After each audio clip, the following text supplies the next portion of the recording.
झारखंड की रांची में 9 अक्टूबर 2016 को एक ऐसी घटना घटी थी कि जिसने दिल को दहला दिया था। दरअसल पुलिस को सूचना मिली, पुलिस पहुंची तो एक फ्लैट से अलग अलग कमरों से 5 लाशें बरामद की गईं और जो घर के बुजुर्ग थे, फौज से रिटायर थे, उन्होंने भी खुदकुशी करने की कोशिश की थी और घायल अवस्था में उनको वहां से अस्पताल ले जाया गया। इलाज के दौरान उनकी मौत हो गई थी। 7 साल तक इस मामले की जांच चली। अब पुलिस ने इस मामले का जो खुलासा किया है वो हैरान कर देने वाला है और ये भी दर्शाता है कि कभी कभी कानून का गैर जरूरी इस्तेमाल किस तरह से कुछ बेकसूर लोगों की जान पर भारी पड़ जाता है कि कोई महिला दहेज उत्पीड़न का, घरेलू हिंसा का या मारपीट का इल्जाम लगाती है और वो इल्जाम झूठा होता है और किस तरह से वो लोगों की जिंदगी छीन लेता है, ये इस मामले से भी साबित होता है। पुलिस ने 7 साल बाद इस घर की बड़ी बहू मधुमिता सरकार को कोलकाता से गिरफ्तार किया है। इल्जाम यह है कि खुदकुशी के लिए अपने ससुराल वालों को मधुमिता सरकार ने ही उकसाया था और इरादा यह था कि किसी तरह से ससुराल वालों की प्रॉपर्टी हड़प ली जाए और एक ऐसी वजह थी। वैसे तो यह परिवार उसके झूठे इल्जाम, जुल्म सितम सह ही रहा था, लेकिन दरअसल उसने एक इल्जाम ऐसा लगाया, बताया जाता है कि एक इल्जाम ऐसा लगाया जो ये परिवार बर्दाश्त नहीं कर सका और जो फौज से रिटायर्ड डॉक्टर सुकांतो सरकार, उन्होंने घर के सभी सदस्यों को इंजेक्शन देकर मौत की नींद सुला दिया और पेट में छुरा मार करके खुदकुशी करने की कोशिश की और बाद में इलाज के दौरान उनकी मौत हो गई। मामला, जैसा कि मैंने आपको बताया, झारखंड के रांची का है। 9 अक्टूबर 2016 को पुलिस को सूचना मिलती है कि एक फ्लैट में कुछ हुआ है। पुलिस वहां पहुंचती है, जाकर देखती है तो 5 लाशें अलग अलग कमरों में पड़ी थीं। पुलिस ने लाशों को कब्जे में लिया और उसी घर के मुखिया बुजुर्ग डॉक्टर सुकांतो सरकार, वो घायल अवस्था में पुलिस को मिले।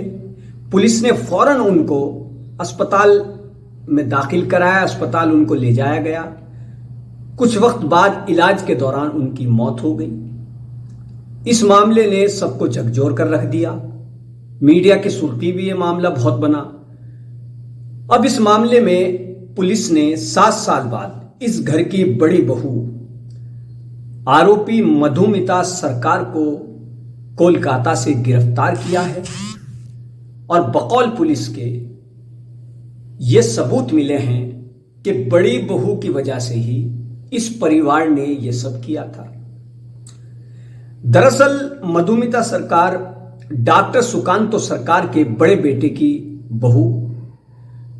शादी के बाद सब कुछ सही चलता रहा कुछ वक्त तक। बाद में वो अपने घर चली गई, मायके चली गई और उसने दहेज उत्पीड़न, घरेलू हिंसा वगैरह के इल्जाम लगाने शुरू कर दिए। एक एनजीओ यानी एक संस्था का भी सहारा उसने लिया और बाद में उसने घर में ही अपने पति और अपने ससुर पर अपने ससुराल की किसी महिला के साथ अवैध संबंध का इल्जाम भी लगाया, जिसे सुकांतो सरकार परिवार बर्दाश्त नहीं कर सका और डॉक्टर सुकांतो सरकार ने कोई जहरीला या ऐसा इंजेक्शन घर के 5 सदस्यों को लगाया कि जिससे वो मौत की नींद सो गए और फिर उन्होंने छुरी मारकर या कोई धारदार चीज से अपने पेट पर वार किया और खुदकुशी की कोशिश की। जैसे ही पुलिस वहां पहुंची थी तब वो बेहद ज्यादा घायल अवस्था में थे और इसी हालत में उनको अस्पताल ले जाया गया, लेकिन कुछ वक्त बाद इलाज के दौरान उनकी मौत हो गई थी। अब 7 साल तक इस मामले की जांच चली। पुलिस को कई अहम सुराग हाथ लगे। बताया जाता है कि कोई सुसाइड नोट भी ऐसा मिला है जिससे साबित होता है कि इस परिवार को खुदकुशी के लिए इस घर की बड़ी बहू मधुमिता सरकार ने ही उकसाया था और तब इस परिवार ने मौत को गले लगा लिया था।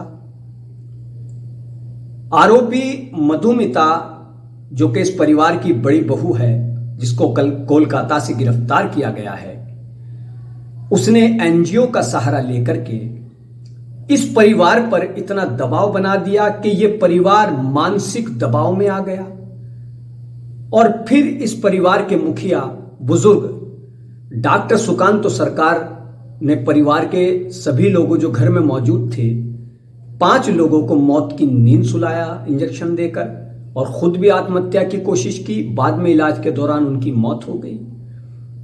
तो कई बार ये मामले सामने आते रहते हैं कि झूठे इल्जाम लगाकर, दहेज के झूठे इल्जाम, घरेलू हिंसा के झूठे इल्जाम, किसी और तरीके के झूठे इल्जाम लगाए जाते हैं और जो कानून महिलाओं के लिए, खास तौर से बहू के लिए हक में बनाए गए हैं कि वो अपनी हिफाजत कर सके, उस पर किसी तरह का जुल्म और सितम ना हो, उस कानून को वो अपने हक में हथियार बना लेती है, हथियार के तौर पर इस्तेमाल करती है, गलत तरीके से इस्तेमाल करती है, जैसा कि इस मामले में फिलहाल तक सामने आया है।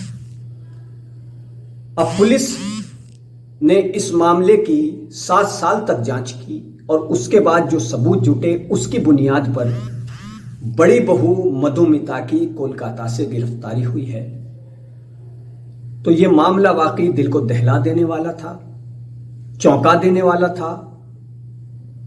तभी बहुत से लोग ये कहते हैं कि शादी तो इसलिए की जाती है कि घर में अमन रहे, सुकून रहे, घर का माहौल और पहले से ज्यादा बेहतर हो।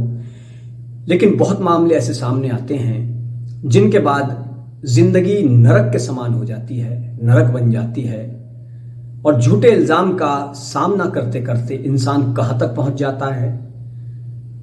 हालांकि मैं ये बात भी कहना चाहूंगा कि खुदकुशी किसी भी समस्या का हल नहीं है, ये बुज़दिली है और खुदकुशी कर देना या किसी के जुल्म सितम से तंग आकर के किसी की जान ले लेना, खुद भी मौत को गले लगा देना, ये किसी भी तरह से सही नहीं है। जिंदगी में एक से एक वक्त आते हैं। कितना बेहतर होता कि सुकांत सरकार परिवार हालात का मुकाबला करता, अपनी बात रखता, देर से ही सही उनको इंसाफ जरूर मिलता, लेकिन उन्होंने एक गलत, बहुत ज्यादा गलत कदम उठा लिया और उन्होंने अपने परिवार के सभी लोगों की जिंदगी छीन ली और खुद भी मौत को गले लगा लिया।